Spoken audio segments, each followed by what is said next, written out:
And Dan, we just heard from our colleague Ed Ludlow there saying that at least over the CEO at Qualcomm, he seems to think that we could see some meaningful substance behind this as soon as next year. Look, I view it as a 1995 moment. In terms of what we saw with the internet, I think there's a fourth industrial revolution that's playing out. And look, some will call it hype. I think it's just starting. I mean, if I look at NVIDIA, you look at Microsoft, Google, we're in the early days of what I view as an $800 billion incremental market opportunity, which is why I think right now this is the laser focus of every tech investor. It's interesting you kind of make that reference to, of course, 99, which we all know sort of ended up being the big bubble bursting. But then, of course, saying that this is more like 95. I think it's interesting, too, to see the types of companies, because we've been having this discussion on the air for the last few weeks about just how much garbage was out there back in the 90s when it came to .com companies and everybody putting .com on its name. I know we've seen some of that here with .ai, but it does seem like most of the companies that are at the center of this are well established.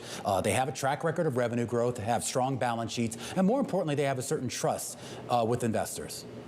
Well, that's the difference. And I think what you see, it's not just the Microsofts, the Googles, the Metas, and others. I can tell you, I mean, traveling the globe the last few months, it's just real of a theme. And I'll talk, it's a 95 internet moment, a 2007 iPhone moment. I mean, that's really what we're seeing here sort of play out, because what this is doing is that for every dollar of cloud spend, we think 35 to 40 cents of every dollar. Now, incrementally, you could have AI opportunities and growth. And there's a lot of second, third, fourth derivatives.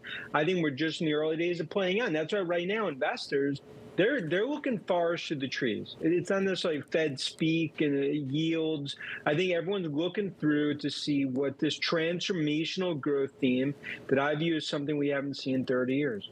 I want to talk about some of the specific names here. We've mentioned some of them already. Of course, you have Microsoft and NVIDIA. It feels like Microsoft in particular has emerged as the clear leader here in the AI arms race, as you call it in your notes. But Dan, it's really early. When you think of some of the other big heavyweights out there, some of the big mega cap tech names, I mean, what will that catch up look like?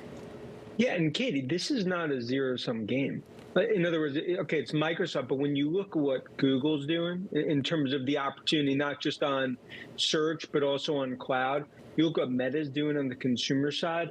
Ultimately, I believe this is really the start from a cloud perspective. When I look at names like Salesforce.com, Palantir, as well as a handful of names like MongoDB and others, and I think what you're really starting to see is a re-rating. Now, some will say that that's froth and hype, but I disagree.